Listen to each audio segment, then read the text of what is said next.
Cutting across to my colleague Amita, who's joining us live from the newsroom. And Amita, the next 3 hours are extremely crucial for the city of Mumbai, because let's also understand that it is one of the worst hit cities due to coronavirus, and handling the cyclone is an equally big challenge at this time for the authorities. The NDRF, of course, ensuring that they have every spot covered. What more can you tell us?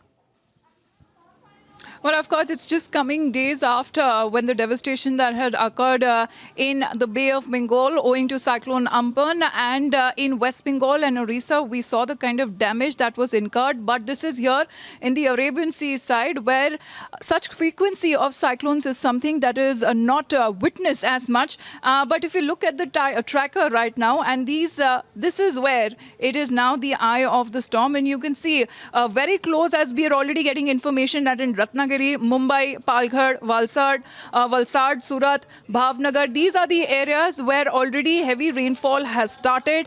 It is very close to the Mumbai coastline, as we are also getting updates on an hourly basis when it comes to the rains.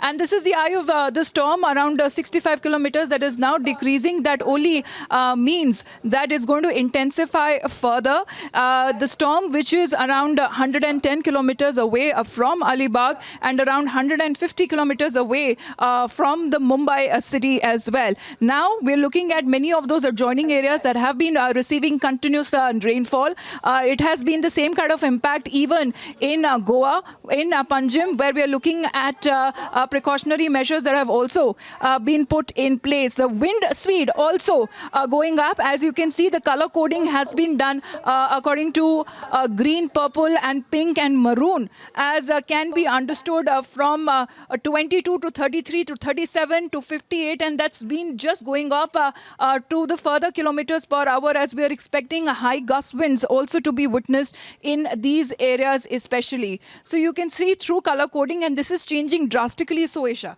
if we track on an hourly basis, even with the rain that is now going up in double digits into most of these areas that have now started receiving rainfall. In Alibag itself, we are getting to know that heavy rainfall has begun.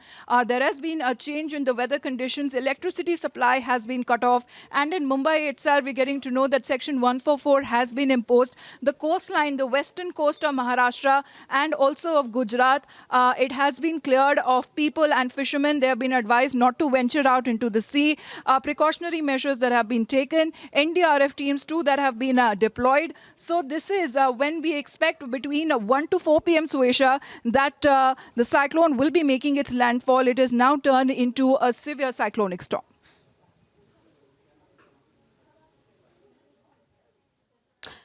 Absolutely, Amita. We'll keep coming back to you for more updates on the same, especially for the city of Mumbai, which is now facing a very challenging situation, and what exactly is happening on the ground. Like you said, Section 144 that has also been imposed, and very important, as we put out that message again and again, that everyone stays indoors. Amita, thank you for the moment. We'll come back to you.